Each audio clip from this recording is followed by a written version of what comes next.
Hello students, कैसे हैं आप सभी। नमस्कार, सत श्री अकाल, वड़कम।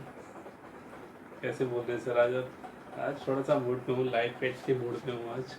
तो जस्ट स्टार्ट करते हैं। हमारा टॉपिक है typical problems related to the AP arithmetic progression. You know, we have done about the general term of AP, we have done about the some of the n terms of AP, and just last time we have discussed also the how can you find the sum of n terms.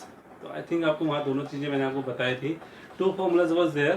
Sn is equal to n upon 2 into a plus l, and second one is l is, you know, that is the last term, and the next one is n upon 2 into 2a plus n minus 1 into d. So students, आज कुछ typical problems करने वाले हैं. General जो discussion हमारा चलेगा, session जो आज हमारा चलेगा, डाउट्स को लेकर चलेगा. अच्छे डाउट्स के बारे में डिस्कस करेंगे. ठीक है, सो लेट वी स्टार्ट. ज़रा टाइम वेस्ट नहीं करते अपना बातों में. So start with the question. We have a n is equal to 4, d is equal to 2, s n is equal to -14. Find n and a. आपको n find out करना है, a find out करना है. Students, एक बात ध्यान रखिएगा, चाहे ये क्वेश्चन आपको एक्सप्रेशन से मिल रहा है या आपको वर्ड्स प्रॉब्लम मिलेंगे, तो वर्ड्स प्रॉब्लम में भी आपको ऐसे ही इसको इवेल्युएट करके, ऐसे कैलकुलेट करके एक्सप्रेशंस में कन्वर्ट करना है और तब उसको कैलकुलेट करना है. ठीक है, समझ रहे मेरी बात आप? सबसे पहले आपको वर्ड्स प्रॉब्लम यही तो दिया जाता है कि आप उसको कैसे आइडेंटिफाई करोगे, कैसे इसको एक्सप्रेशन में कन्वर्ट करोगे, and then you will further solve it. Okay, so right now जब starting this right now, that is a n equal to 4, d is equal to 2, and s n is equal to -14. So what's going on in your mind? So let we have a n is the last term, d is the common difference, and s n is the of course sum of n terms. तो ये क्या help करेंगे यार? आपको n और a चाहिए. So first one we have, that is s n. s n is equal to -14. तो जब आपके पास लास्ट टर्म है यार a n, तो आप s n में कौन सा फॉर्मूला यूज करोगे? Of course sum of n terms, that is n upon 2 a plus l. You know, that is a n is equal to -14. So right now what we have a n, that is -4 only. So we have n upon 2. This 2 go there, that is equal to 28. N into a plus l is, a n is 4, and that is equal to -14 into 2, that become -28. Okay, and right now what we have the expression, that is n is equal to -28 upon a plus 4, means we have the result n in terms of a. Okay, so what's the use of it? Of course it will be used in the next expression. What is the expression we have? Of course we have another expression, that is a n. तो further solve करते हैं a n को. वो हमें क्या देगा?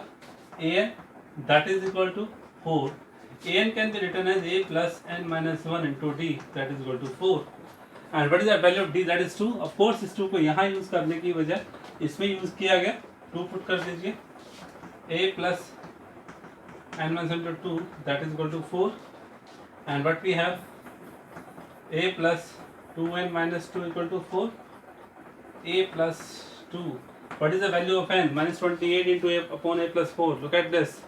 So what we have, okay, and this becomes 6. तो वो समझ में आया क्या चल रहा है? तो यहाँ पर आपके पास कंडीशन आ गई, a plus n minus 1 into d, that is equal to 4, and a is equal to, a की वैल्यू हमारे पास नहीं है, n की वैल्यू हमारे पास नहीं है, n की value in terms of a है -28 upon a plus 4. So what I have used here, this is the value of n, 2 into n, -2 become there, plus 2 become 6. तो भैया सॉल्व करो ना, like it become a quadratic equation right now. LCM कौन आने वाला है? a plus 4, a square plus 4a minus 56, 6a plus 24. ये क्या किया? थोड़ा डायरेक्ट कर दिया यार, थोड़ा मैनेज कर लेना. a plus 4 एलसीएम आएगा यार, 2 into -28 -56. a plus 4 LCM a से मल्टीप्लाई होगा, a plus 4 अपॉन में आएगा कंप्लीट, वो कहाँ जाएगा? 6 के पास जाएगा, 6a plus 24. So it become a quadratic equation, that is a square minus 2a minus 80 is equal to 0. So just may factorize it, and factorize it, what will we get? -10 and 8, of course. So what we have, factors are there, a minus 10 and a plus 8 equal to 0. We get a equal to 10 or -8. So first of all, we have two values of a, that is 10 or -8. So according to this, what should be the a? If a is 10, तो of course उस case में आपको देखना है क्या उसको satisfy करेगा. a equal to 10 अगर होता है, यहाँ देखो, यहाँ पुट करके देखो, 10 + 4 14 -22 1/28 14. यहाँ पर सीधा सा पॉइंट है, मैं यहाँ से सॉल्व कर रहा हूँ, ध्यान से देखिएगा. When a is equal to 10 and is -28/14, that is -2, not possible, reject हो गया भाई, होता ही नहीं है. एक नेगेटिव वैल्यू तो होती है, and the number of terms can not be negative, always natural number, first term, second term, third term, तो n can not be negative. इसका मतलब रिजेक्ट हो गया. तो n इज इक्वल टू -8 है. In that case -28 upon -4, that become 7. So n is equal to 7, a is equal to -8. This is an answer, simple as that. Okay, and that will be rejected. Clear students? So please do the needful help for the questions. कैसे solve करना है, कैसे इसको solve करना है, ये just a behalf of your practice, कैसे आप इसको sort out करते हैं. Okay, so be careful. Let me have another question. So students, let's focus on the another question. Please ध्यान से देखिएगा. What it's given, Sn, sum of n terms, that is 2n + 3n square. But it is asking, it is determining AP, मतलब ये sum of n terms आपको given है, सबको AP find out करना है और उसके बाद Rn टर्म को फाइंड आउट करना है. Okay, so be careful. We have Sn, sum of n terms, और generally we have done that is nth term. nth term के बारे में भी हमने पढ़ा है. ठीक है, an आपको जब जनरल टर्म गिवन होता था उससे आपको ए भी फाइंड आउट करना होता था, तो आप फाइंड आउट कर सकते थे. याद है आपको कैसे? एन की वैल्यू 1 2 3 पुट कर लेते थे और वहाँ से पहले चेक करते थे 3 टर्म्स की हेल्प से कि वो एपी है, और एपी है तो सीक्वेंस आपका एपी बन जाता था और उसके हिसाब से आप टर्म्स फाइंड आउट करते थे. यहाँ क्वेश्चन डिफरेंट है बिकॉज यहाँ एस एन है, तो एस एन से आप सबसे कैसे निकालेंगे? Just hold on and put the value of N. What is N? Look at this, the value of N, put n is equal to 1. So what we get? S1, 2 into 1 plus 3 into 1 square, that is 5. You know what is S1? Sum of one term. Sum of one term, that is one term will be the first term. It means A1 is equal to 5. And you know what is A1? Of course A यार, A की value क्या आ गई?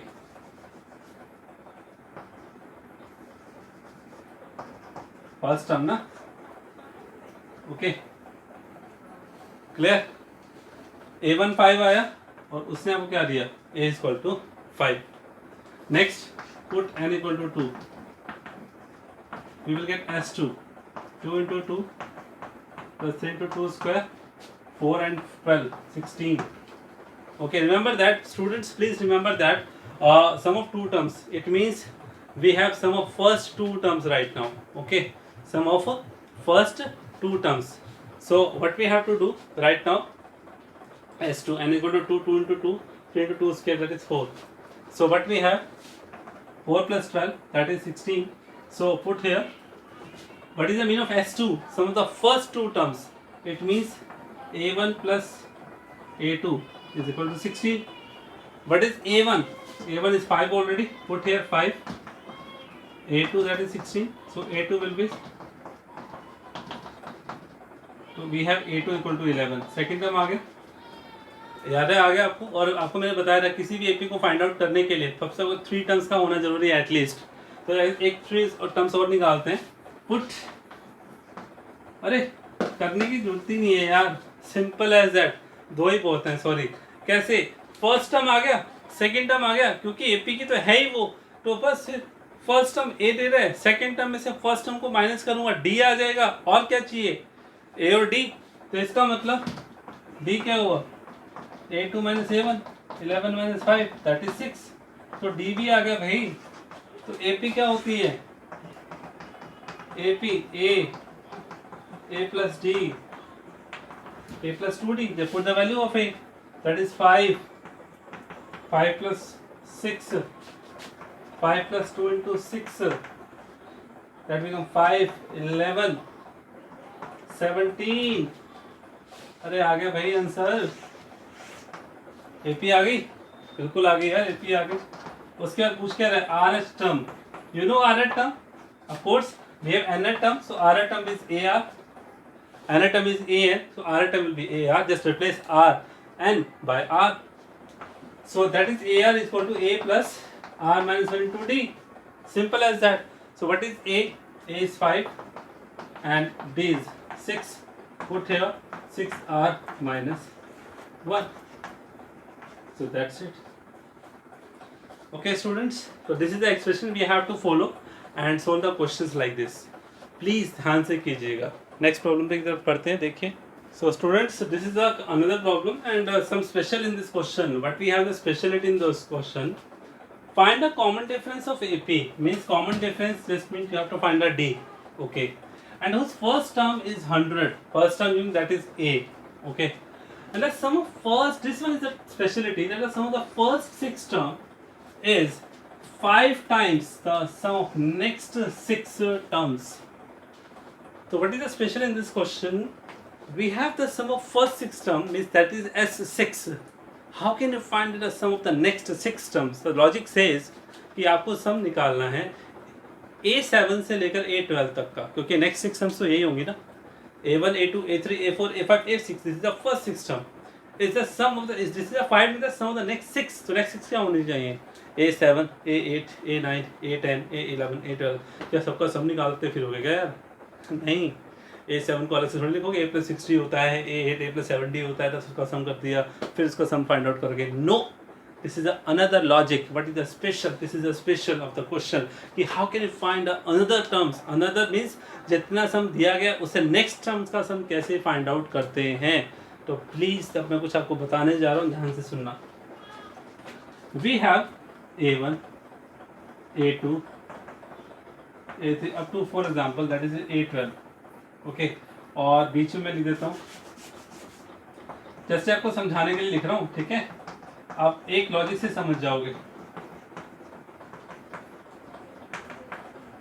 आपको लिखना ही है, हालांकि वैसे आपको समझाने के लिए लिख रहा हूँ, फिर बोल रहा हूँ मैं आपको. क्वेश्चन का मतलब क्या था? The sum of first 6 term okay is 5 times the sum of next 6 term. Okay, तो आपका सवाल ये है कि जो सम ऑफ फर्स्ट 6 टर्म है, sir this is called S of 6. बिल्कुल सही है. ठीक है, बट इसे क्या कहेंगे, इसका सम कैसे फाइंड आउट करेंगे नेक्स्ट 6 का. ओके, तो नेक्स्ट 6 टर्म्स का जो सम आता है वो कैसे आता है, ध्यान से देखिएगा. नेक्स्ट 6 टर्म्स का सम कैसे आता है? टोटल सम कितना हुआ? S12. ठीक, उस S12 में से इतना सम क्या हुआ, यानी कि जो S6 है, अगर मैं उसको माइनस कर दूं, तो लास्ट बचेगा. So this is the logic to find the next sum of the 6 terms. Means जो next 6 आएंगी वो क्या आएंगी? S12 minus S6. तो समझे कुछ मतलब कि आपको नेक्स्ट 6 का सम चाहिए, तो टोटल सम में से फर्स्ट 6 सम का सम माइनस कर दो, 6 टर्म्स का सम माइनस कर दो, तो we get another next terms sums. Okay, clear है? तो जैसे आपके कोई भी क्वेश्चन आ जाए, तो मान लीजिए आपको कोई कह दे कि आपको 20 टर्म्स है और आपको पहले बोल दे कि यार sum of first 10 term is 10 times of the sum of next 10 terms. Next 10 terms का सम कैसे लेना है? टोटल 20 थी ना, टोटल 20 में से पहले 10 को हटा दो यार, बाकी सबका सम निकल आएगा. That's it. तो this is the logic behind this कि how can you find the next terms sums. तो वो टर्म्स कितने ही पूछ सकता है वो आपसे. ठीक है, बट उससे पहले वाली टर्म्स जरूर देगा कि जिसके बाद नेक्स्ट स्टार्ट होगी. Be careful. Okay, so what the question say, the first term is 100, so that we have A is equal to 100 already given. This is the A, and according to question what it says, the sum of first 6 terms is 5 times the sum of the next 6 terms. So how can you change the statement into expression? So this is the sum of first 6 terms, that is written as S6 is the 5 times of sum of next 6 we will find out with the help of S12 minus S6, जो कि मैंने अभी आपको बताया था कि कैसे आपको नेक्स्ट टर्म्स का सम फाइंड आउट करना है. टोटल में से माइनस करना है उनसे पहले वाले टर्म्स का सम. तो समझ में आ गया? Just solve it and get the value of D. S6 5 times of S12, this 5 times go there, become 5 times of S6. okay, this is S, this is 5. तो ध्यान रखना है 5 कौन है, S कौन है.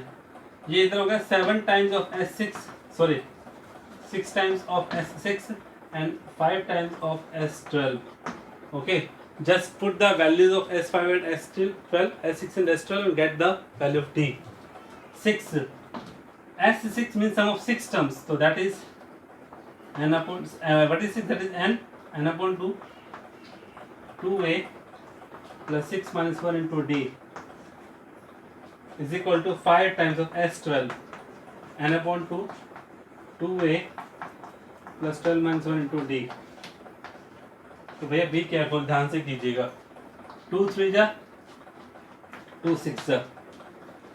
सो 6 3 जा कितना हुआ 18, 2a plus 5t is equal to 5 6 जा कितना हुआ 30, 2a plus 11d. So what is the value of a? That is 100. 18 get inside, पहले अंदर ले जाओ यार. 36 से 90d is equal to 60a, 330d. So what we get? The value of a is 100 already given. 36 से आएगा ना यार यहाँ से. S6 minus 1 to 5d, that is 18 5 90d. उसके बाद क्या हुआ 5 6 से 30, 30 से 60a plus 30 into 11, that is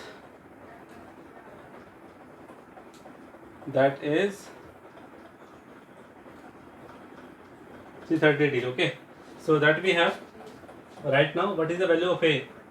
That is 100. Put here 3600 plus 90d go there, and चलो यही कर लेते हैं 90d and 66,000 only, and plus 330d. Just solve it. Minus 2400 is equal to 240d, and that we have d is equal to minus 10. So this one is another problem. How can you calculate this? Just please be careful और ध्यान से कीजिएगा. Okay, this problem I have discussed with you, especially this problem, this how can you find the next terms sums according to the first terms sums given. Okay ना, जितने terms का सम given है उसे next sum का सम को निकालना है, तो टोटल में से उसको फर्स्ट वाले सम को माइनस करना है. बार बार बोल रहा हूँ, याद रखना. नेक्स्ट क्वेश्चन की तरफ चलते हैं.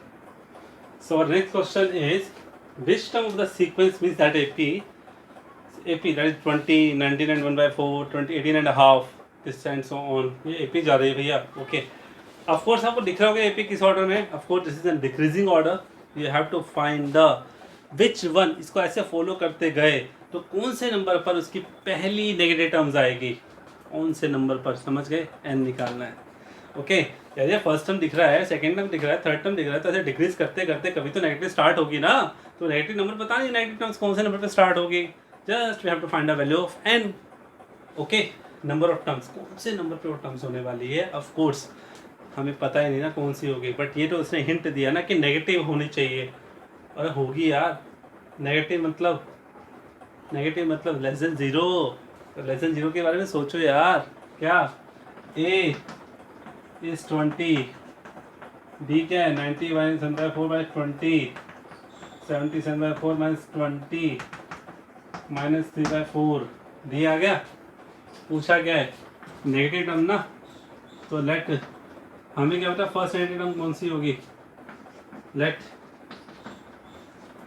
फर्स्ट नेगेटिव टर्म कौन से नंबर पे स्टार्ट होगी तो मालूम ही नहीं है, तो वो n टर्म होगी. और क्या होगी, वो क्या हिंट है, less than zero. Because negative term मतलब लेस देन जीरो ना यार, कौन से नंबर पे होगी वही तो निकालना है. So what is an? a plus n minus 1 into D less than zero. Okay, and what is a? a is 20, put here n minus 1, d की वैल्यू कितनी है -3/4 लेस देन जीरो. सॉल्व करो भाई इसे ध्यान से. 4 एलसीएम आया 80 minus 3n plus 3 upon 4. Okay, वो 80 हो गया ना, minus 3n plus 3. 83 minus 3n less than zero. Minus 3n उधर ले जाओ. 83 ग्रेटर देन 3n, 3 इधर आ गया. 83 upon 3 less than n. So that is 2 27/3 is n, less than n। Remember that, यहाँ से आपको चूज करना है यार, थोड़ा ध्यान से पढ़ना। लेफ्ट टू राइट रीड कर लो या राइट टू लेफ्ट रीड कर लो, बात एक ही है। क्या बात कर रहे, एक ही है सर। यार 27 and 1/3 less than n, okay, और उस साइड से n is greater than 27 and 1/3। तो point what is this, n is the number of terms and the number of terms is always natural number, and n is a greater than, from this right side n is greater than 27 and 1/3। इसको reverse कर दो यार, क्या problem है, ऐसे लिख सकता हूँ कि n ग्रेटर देन है 27 and 1/3 से। तो यार 27 के बाद 1.3 है, 27 से ग्रेटर नेचुरल नंबर कौन सा आएगा, जस्ट बात 28 आएगा ना यार, ऑफ कोर्स। तो what we have n equal to 28। so first negative term will be 28। Clear, कोई डाउट, कोई शक? आई थिंक नहीं समझ में आया वो आपको। अरे भाई 27 के बाद 28, 29, 30 ऐसे आएगा ही आएगा, बट पहली नेगेटिव टर्म कौन से नंबर पर आएगी? ऑफ कोर्स यार 27 की जस्ट बाद कौन सा है, 28, क्योंकि 27 से ग्रेटर कंडीशन तो ऑलरेडी है। इट मीन्स n इज 28, मतलब नेगेटिव टर्म्स 28 से स्टार्ट होना शुरू होगी। 28 नंबर पे पहली नेगेटिव टर्म आएगी, फिर उसके बाद नेगेटिव ही आते चले जाएंगे। That's it. Okay students, so this is the first part today of the typical problems of NEP. Next meeting में फिर मिलेंगे टिपिकल प्रॉब्लम्स विद पार्ट 2 के साथ। तब तक के लिए गुड बाय, सी यू।